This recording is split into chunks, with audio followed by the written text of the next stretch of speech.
This is probably the first time in Donald's life there are no solutions, and he is bumping up against the limits of his quite extensive ability to change the narrative and to change the subject.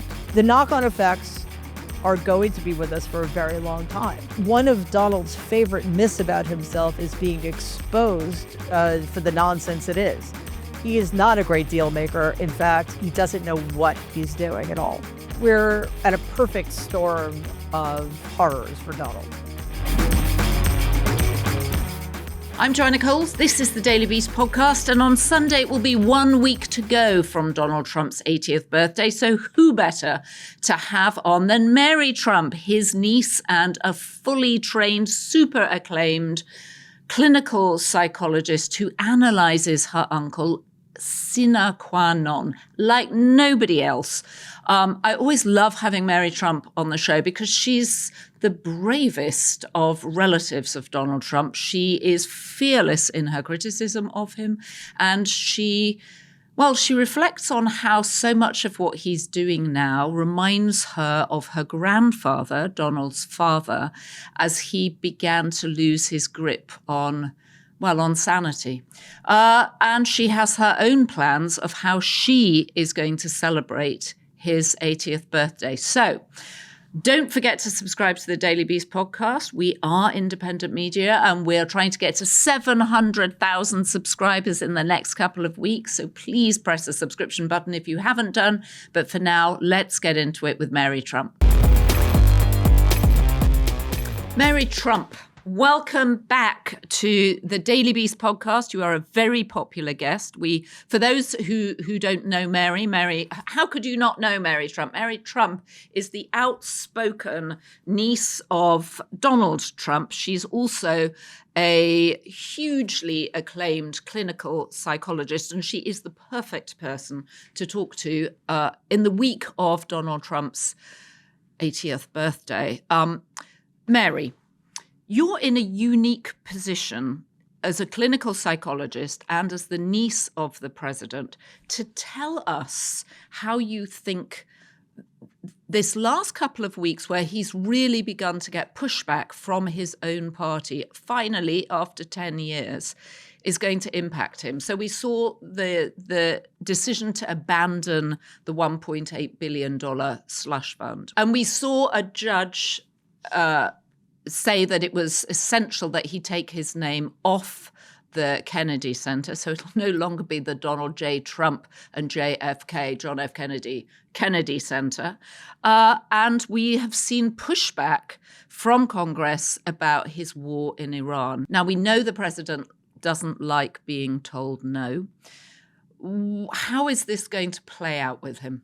Well, first of all, Jordan, it's great to be here. I love hanging out with you at the Daily Beast. And yeah, we have a lot to talk about because, as you mentioned, we have so much. I mean, we always do. About. But we do. It definitely feels like we're entering a singularity, and things are unfolding / unraveling at a more alarming rate, and particularly for Donald. So, a couple of things. First of all, I think that this whole idea of Donald chickening out, taco, is kind of a misinterpretation, because Donald has always been somebody who pushes the envelope to see what he can get away with, and if he gets away with it, he pushes it more and gets away with more, and that has been the vast majority of the time. But there also been times when he hasn't been able to get away with something, or something he's proposed hasn't gone over well, and then he just pretends it never happened. So I think that's just more of the same, and I don't believe that the pushback he's getting is going to change his behavior. He's just going to regroup and do what he's done in the past, either pretend that it's something that he never wanted or that he never talked about, or find a way to get what he wants. This slush fund is not going anywhere. It will rear its ugly head again. And, he probably is finding ways to get his name back on the Kennedy Center, for all we know. Or he will just pretend that he doesn't care, and that the Kennedy Center could just go to hell because it doesn't deserve him or something like that. So he's going to engage in a lot of ego-saving moves or just come up with different strategies to get what he wants anyway. Of more concern is, for him anyway, is that he does find himself in completely uncharted territory. I don't know that there's any equivalent to this in Donald's life, except maybe in the 90s when he was forced to declare all those bankruptcies. The difference between then and now, even though the humiliation was very public, is that there's nobody to bail him out of this other mess of his own making. And that now it would be the unconstitutional war of choice against Iran, the tanking economy, unemployment rising, et cetera. In the 90s, he had the banks who were invested in making sure that he could pretend that his brand actually meant something. Now, I don't believe that even the Republican Party or the corrupt illegitimate supermajority of the Supreme Court can get him out of this, because things have been set in motion that none of them has any control over. And as we're seeing, and I'm sure we'll talk about this at greater length, Donald is losing control not only over of the narrative, which I don't believe is something that's ever happened before. He's losing control of himself. Oh, interesting. I want to come back to the war, but when you say he's losing control of himself, what are you observing? This is a man who cannot seem to stay awake, even during very public events in the middle of the day. His impulse control, to the extent he ever had any, is deteriorating. He's lashing out in ways that are self-destructive and very ill-advised. And he is perseverating. Like, he's just repeating these nonsensical things. And, like his new shiny object is this portmanteau he's created, Democrat, because nobody knew that the word dumb ended in a B. He's very proud of this, but by going on and on about it, I know. I'm sorry. I'm breaking news here. He's just revealing himself to be an increasingly immature, petty fool, quite frankly. One thing I've been thinking about a lot lately is how easy it is to go through life just assuming everything is fine until something isn't. I feel like so many doctor visits end the same way. Everything looks fine, drink more water, see you next year. Meanwhile, I'm left wondering, am I getting enough nutrients? How's my metabolism? What should I actually be focusing on? That's why I'm excited about Superpower. Superpower takes a completely different approach. They send a licensed professional to your home, or you can visit a nearby lab, and you get testing across more than 100 biomarkers. Then everything shows up in one app with insights into your heart health, hormones, metabolism, vitamins, minerals, biological age, and more. What I love is that it doesn't just give you data, it gives you an actionable plan and tracks your progress over time, so you're not starting from scratch every year. Make this the year you stop guessing about your health with Superpower. For a limited time, our listeners get $20 off to unlock their new health intelligence. Head over to superpower.com and use code DailyBeast for $20 off your membership. That's code DailyBeast, and after you sign up, they'll ask you how you heard about Superpower. So do us a favor and tell them the Daily Beast sent you. It's so interesting hearing you clarify this. Let's just go back to the war for a moment, because I completely take your point about when things don't go his way, he chooses to pivot, ignore them, pretend he never wanted them anyway. To your point, the problem with starting a war that he thought clearly we could get out of after a weekend is that the war has all these ripple effects around the world. There's the choke point of the Strait of Hormuz. There's the struggle now for countries around the world to get enough fuel to power jets, to power heating in people's homes, to run their economies. There are I think 1,700 tankers at this point stuck in the Gulf. They can't get out. And if they do eventually get out, it's going to take months. So there's a ripple effect in terms of prices. We know that he famously avoided going to Vietnam by claiming he had bone spurs, and he took 5 deferments. But this is a war that's not going to be measured in body bags. It's going to be measured in prices at the gas pump. Yep. How does he figure this out, Mary? Because he's, as you say, he's started a chain of events that he now has zero control over, and it appears as if the Iranians have got the better of him. Yeah, Joanna, it's absolutely stunning what a debacle this is, and it is entirely his responsibility. He can't, I mean, he will blame other people, but nobody is going to fall for that because he didn't ask for the permission of Congress. He didn't ask for the permission of our allies. He didn't actually sell it to the American people. He came up with at least a dozen rationales for starting the war, many of which were self-contradictory. So I think this whole exercise lays bare a danger I believe you and I have spoken about before. It's one thing for America to have made the egregious decision to put somebody as unqualified, corrupt, and unqualified as he is in charge of this country and be faced with the rebuilding of our own institutions.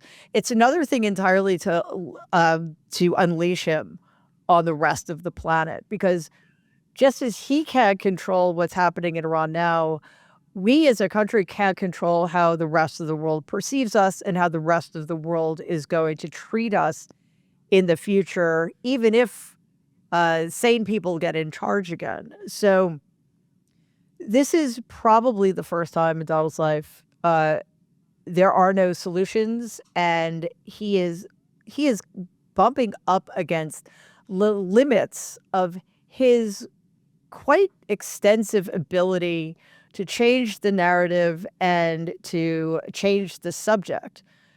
That's just not happening because, as you mentioned, the consequences of this just gobsmackingly stupid idea to going to Iran as if it would be like Venezuela and we'd be in and out and accomplish whatever it was he thought he was accomplishing. The knock-on effects are going to be with us for a very long time. And right now, what we're looking at is a world in which gas prices are increasing. That's going to cause all sorts of problems for other countries around the world. It's obviously causing problems here at home. The American people are more interested in their economic stability than any other issue.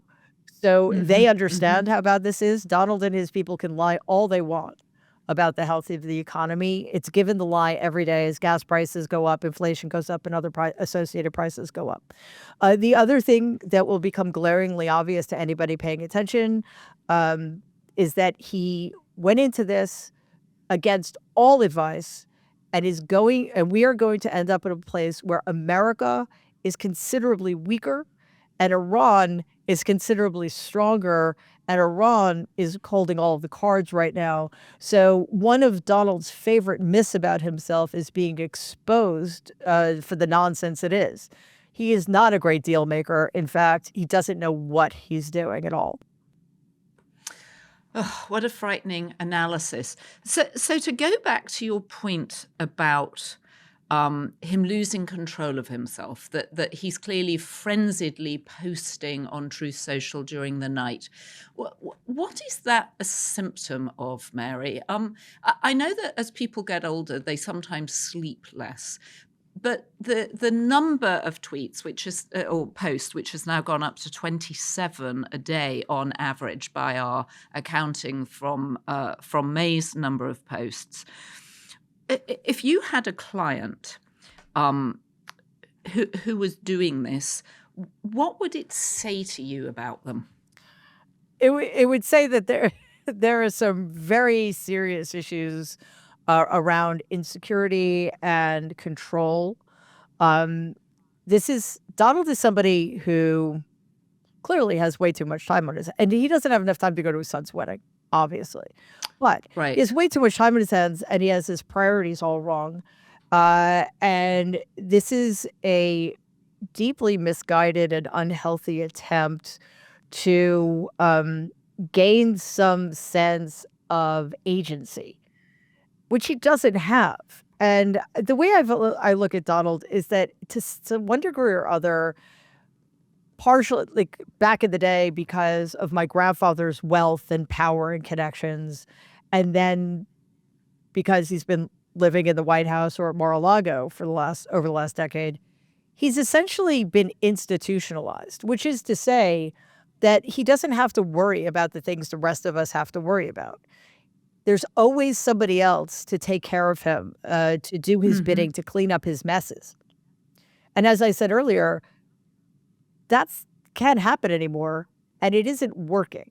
And on some level, he's aware, and I think this is where his desperation comes in, that the project he has expended most of his psychic energy perpetuating since at least the 70s, if not earlier, to protect himself from his own incompetence, to protect himself from the truth that is a loser and that he's unlovable, is failing. Just as the project to convince other people that he's something he's not is also failing. He's absolutely dependent upon the perpetuation of those myths that my grandfather started, that Donald is somehow a brilliant, self-made businessman and entrepreneur. And, yeah, people like me who grew up in New York know that that has always been false. But there are tens of millions of people who still apparently haven't caught on, but they're starting to. Well, and tens of millions of people who saw him pretending to be a great deal Right, maker on The right. Apprentice, and so the sort of impact on television is considerable. Of television, obviously, is considerable and has contributed to him being elected not once but twice. So you mentioned your grandfather, and on previous episodes, you've talked about recognizing in Donald Trump's eyes an expression that you saw in your grandfather as he was beginning to fail, Yeah. sort of mentally fail, which can frequently be a genetic, Mhm. dementia, Alzheimer's, whatever has a large genetic Yeah. component. Do you think that Donald Trump's sort of sleeplessness, his frenzied posting, his sleeping during the day, so the sort of night becomes the day becomes the night, is that part of something that you think your grandfather was also suffering from? Yeah, I think we're at a perfect storm of horrors for Donald because, yes, we've got serious and obvious cognitive decline. I don't know about you, but I have never taken 4 annual cognitive assessments in 1 year. So that's a red flag. We know that there are serious physical ailments that the White House, of course, is not addressing. And the cognitive decline is obvious to anybody who's an objective observer. On top of that, we have the stressors we mentioned earlier, his inability to control the narrative, his understanding on some level anyway, that a lot of things are out of his control. Um, he's losing control over his body. And then again, the thing that we cannot ever forget, the long-standing, undiagnosed, untreated psychiatric disorders that he had the first time he got into the Oval Office. So all of those things combined are creating a situation in which it gets harder, not easier, for Donald to regain his equilibrium to the extent that he can, and I don't believe he can, just as it's getting harder for his sycophants and enablers to pretend that everything's just fine, which is all Hmm. they're left to do. They ignore the fact that he's falling asleep in public. They ignore the fact that he is apparently, from what I understand, having these episodes. They're ignoring his lack of impulse control. That is not going to be able to continue into perpetuity. And as this gets worse, there are more and more similarities between him and his father, who had very serious Alzheimer's. And my grandfather's Alzheimer's started worsening at just about the same age as Donald. But my grandfather was a much healthier physical specimen. And also, as a sociopath, my grandfather didn't really have any emotional or psychological world that could impinge upon him. So Donald's already at a deficit. And that look you mentioned, it's a deer in the headlights look that says to me he doesn't always know completely where he is or who's around him. And it's very alarming. Did you see Marco Rubio in the select committees this week when asked if he'd seen Donald Trump sleeping in any meetings, denying it, and then Ted Lieu from California immediately playing 2 clips of him sleeping, not least when Marco Rubio, the Secretary of State and National Security Advisor, was talking. I did. That was quite a performance by Marco Rubio, who also committed perjury when he lied about the size of the shoes Donald gave him. So clearly, I mean, he wouldn't answer a question about who won the 2020 election because they can't. Telling the truth about Donald Trump is to get fired. And these people are so desperate to hang on to their proximity to power and their positions at the expense of the United States of America. And let's face it, right now, still, and this is a shocking indictment of the Republican Party, Donald Trump is still their best bet.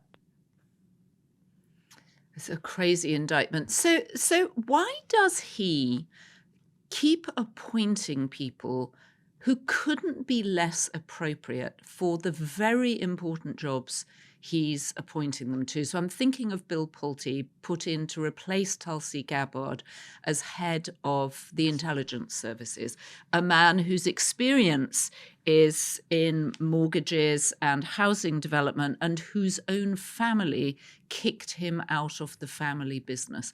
What is in it for Donald Trump to appoint someone like that? Well, I think part of it is he likes company because he himself is the most unqualified of them all. So, it's less Right. lonely. I think more seriously, to your point, it's about taking an iron grip of the Republican Party, remaking the party in his image, and putting in positions of very real power people who understand that they're there to protect Donald, to promote his interests, and to continue to enable him or those closest to him to use the leverage of the presidency to enrich themselves and increase their power. And Donald can't do that if he has people running the State Department or the Department of Defense or the DNI who actually understand what their jobs are and believe in the mission of those agencies. Quite the opposite. Donald is put into positions of power at our agencies, those who are there to destroy them, quite honestly. So I think it's just a lot of it is about consolidating his power within the party so that there will come to a point when there will be no pushback at all from these Republicans. And let's face it, the Republicans we have now are pretty awful and have shown themselves willing to debase themselves. Even those Donald didn't endorse, are now going to be out of a job because of him, voted with him over 95% of the time. But he needs absolute, complete, unquestioning loyalty. And part of that is also because he has a very fragile ego and he can't handle opposition of any kind, even if it's the most mild opposition. Right. I'm often struck by the number of people that have gone to jail for working for him. And you just think what misplaced loyalty looks like when you end up like Peter Navarro or like Michael Cohen or like Steve Bannon, having worked for him. I mean, there's a long list. So you mentioned it was lonely in terms of his his sort of incompetence in the role and him wanting to put in other people so that he feels less lonely. His wife doesn't live at the White House. His daughter says politics is too cruel for her to be involved now. How, I mean, he cuts what seems like a very isolated figure. How dangerous is that isolation to someone with the psychological makeup that he has? It's very dangerous, and it's also in the context of being surrounded by sycophants who will do whatever he asks or tells them to do, right? All of Donald's relationships, and we've talked about this, are transactional, and that includes with his wife and with his children. And Ivanka has stepped away not because politics is too cruel, give me a break. It's because, well, I guess because she thinks that she has the right to go destroy an ecosystem so she and Jared could have a private island. But the reason she stepped away is because she wasn't getting anything out of proximity to Donald anymore. If anything, it was harming her and her so-called brat. But even with people like his children around him, Donald is still very isolated because there's no emotional connection here.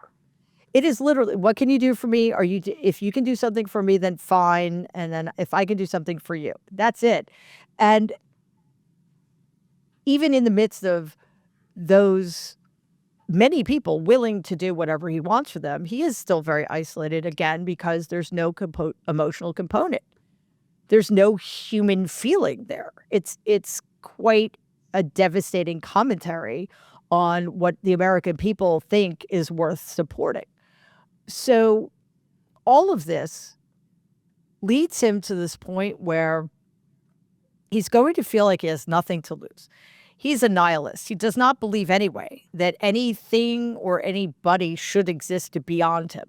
So if things start to unravel in a way that he feels that he has lost total control over, to the extent that he would even be able to recognize that, he's just going to take all of us down with him. And that includes those who have been the most loyal to him. And to those people, they remind me of chain smokers who think that they're not going to get cancer. It's coming for them. They just have deluded themselves into believing they will be the one person Donald is going to stick with. But he doesn't have any sense of loyalty. For him, loyalty is a one-way street. Everything is a zero-sum game. So what did you make of the fact, and I know that you attended Donald's second wedding to Marla Maples, what did you make of the fact he didn't go to Don Jr.'s wedding to the Palm Beach socialite Bettina Anderson? Yeah, it's all just very odd how this is all coming together. All of these people are just creating this black hole, of corruption and awfulness. As with any other authoritarian or wannabe authoritarian, one of the things that they use as a tool is humiliation. Now, in my family, that works two ways. My grandfather loved humiliating people who were weaker than he was as well, especially my dad, because he got joy out of it. But it also, and I think this is more true of Donald, serves a purpose. The more you humiliate people you control, and this seems like a contradiction, but the more willing they are to subjugate themselves to you. So these kinds of public humiliations are something Donald engages in frequently with others. I think also he just enjoys being cruel to people who need something else from him. And I think he's always been deeply unimpressed and probably embarrassed by Donnie's obvious need for Donald's respect and attention. I'd say love, but that just is not something operative in my family. So this was just a very public way for Donald to say, no, I don't. You are of no interest to me whatsoever. I can't go because I'm so busy playing golf. It's just, Mary, you paint a portrait of a horrifying. I mean, the idea that a father wouldn't go to his son's wedding just feels terrible. It is. Now, granted, I'm not saying we should have any compassion for Donnie because he's a horrible human being. He's a racist. He murders endangered species. And, his anti-immigrant rhetoric is despicable. But it should at least have given some people in the MAGAverse pause. Like this, the Republican Party was allegedly the party of family values, right?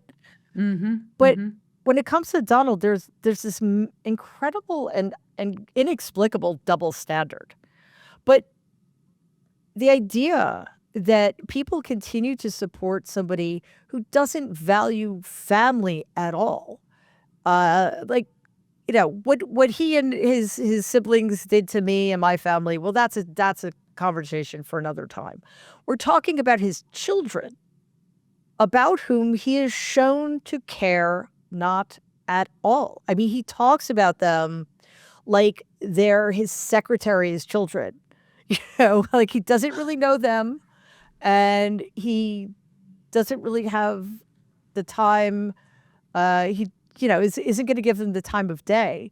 But that is not supposed to be something the American people value, right? They're supposed to value human beings who care about, at the very least, their children, right? I mean, he seems very successful in using them as appendages. I mean, one's very struck by those huge photo opportunities that he takes with them, and they look a certain way, and I'm very struck by that. And then, yet, as you say, he seems to have an entirely transactional relationship with them. In the Melania documentary, for example, when Melania and Donald meet, and they're both coming from different places, and the subtext is they're definitely not together in a way that we understand regular married couples to be together, and they don't appear to live together. That when they're talking about Baron, it doesn't really sound as if they ever talk about Baron together, or if he's like, he's a very smart kid, he's great. I love that boy. I love He's that Paul. boy. But it doesn't. Right. He just, he doesn't know. So Mary, final question. What is the symbolism of, it's 250 years for the American, the American experiment, 250 years old, and your uncle is staging a UFC fight on the south lawn of the White House. What is the symbolism of that? Why is he doing that as opposed to anything else? There are so many ways you could celebrate America, and yet he's choosing to showcase violence. I think it's just a display of his id, frankly. This is somebody who cannot bear to have anybody else or anything else get attention. So he's making it about himself by doing something that, on the one hand, he likes. He likes watching other people engage in physical violence. It's very Caligula, I guess. But at the same time, I think it's a way for him further to degrade us. Because the thing about Donald is, on very deep levels, he understands that the only way he stays in power is to keep us divided, because he can't unify anybody. He's not capable of building anything worth building. On the other hand, though, is that he doesn't understand what this country is supposed to stand for or value. Because to do so would be to admit that he is incapable of partaking in any of that. Celebrating our 250th anniversary of independence suggests celebrating what we've accomplished together. And he doesn't understand what that means. So I think, and I don't know that this was intentional, because I don't know that he's capable of thinking things through to this degree, but he could not have picked a more effective way to demonstrate to the world how far we have fallen and why, and because of whom. So how will you be celebrating, or perhaps celebrating is not the right word, how will you be noting your uncle's 80th birthday, Mary Trump? Great question. Next Sunday, it's June 14th. It's Donald's birthday. It's also Flag Day, but apparently, I'm sure that's not why he's doing this. I don't think it's to celebrate Flag Day. I am announcing the launch of my new PAC. It's called Mary Trump's Transcend PAC, and it's going to be a PAC that is the goal of which is to transcend the division, the cruelty, the lack of empathy, and the anti-American horrors we've been living through, and do whatever we could do in the next year to 8 years to put this country back on track so we can actually get beyond what has been probably the worst decade we've ever lived through. So how do you're planning to raise money? I mean, are you backing candidates? Yep. What will the money go to? Candidates who demonstrate to us that they understand the moment we're living through, that they understand what's at stake, and are willing to do what it takes, not just to get us past this very difficult period we're living in, but are willing to put in place the kinds of reforms we so desperately need in this country. So yeah, we're looking to support candidates up and down the ballot, from the local to the federal level, as well as organizations that do really, really good work along those lines as well. So we're very excited about it, and we thought that Donald's birthday would be the perfect day to announce the launch of the Transcend PAC. So it's the Transcend PAC. And if people want to find it, they're going to look for it on June the 14th and beyond. Where do they find it? I'll have to keep you posted, because we are just putting it all into place. Okay, well, and people can follow you on YouTube, where I'm sure you'll be keeping people abreast of the developments. Well, congratulations on the launch of the PAC. That is news for us. Mary, you always bring such insight to the podcast. Thank you so much. With your family background, of course, of having seen Donald Trump up close, and I will never forget you saying how he basically stole your sweet 16th birthday party by strolling around the room asking people if they're having a good time, as if he'd thrown it, when in fact he was really nothing to do with it. That has always stuck with me. But your insight and also your clinical training to analyze what's going on really gives you such authority in the space. Many thanks for joining us. And of course, people can follow you on Mary Trump Media on your own YouTube podcast. Thank you. I love Mary Trump's clinical background that allows her to analyze the president's behavior as she does, and to articulate it for us with that overlay of family tension and knowledge and experience. Growing up Trump, what an experience. What an experience.